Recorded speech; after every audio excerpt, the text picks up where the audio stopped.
माझं नाव अरुण संपतराव पगार, राहणार चिखलांबी, तालुका चांदोड, जिल्हा नाशिक।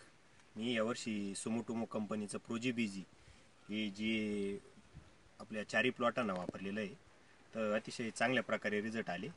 या प्लॉटला 3 एकरच्या प्लॉटला सटिंग स्प्रे सेकंड डीप आणि थर्ड डीप तर मध्ये प्रोजी-बीजीचा वापर केलेला आहे। तर प्रोजी-बीजीमुळे गडाला शायनिंग, लस्टर अतिशय चांगल्या प्रकारे आले, जी किपिंग क्वालिटी म्हणता ती, आणि गडाला मऊपणा जो चांगल्या प्रकारे आला आणि साईजमध्ये पण चांगल्या प्रकारे रिझल्ट मिळाले। जवळजवळ 1.5 किलोच्या आसपास हा प्रोजी-बीजी आम्ही वापरला आहे यावर्षी, तर चांगल्या प्रकारे रिझल्ट आले। तरी सर्वांनी वापरायला काहीच हरकत नाही माझ्या एक अनुभवावरून, आणि आम्ही हा प्लॉट पूर्ण प्रोजी-बीजीवरच ठेवलेला आहे, तर चांगल्या प्रकारे रिझल्ट आले, त्याने साईज बीजला काहीच अडचण नाही।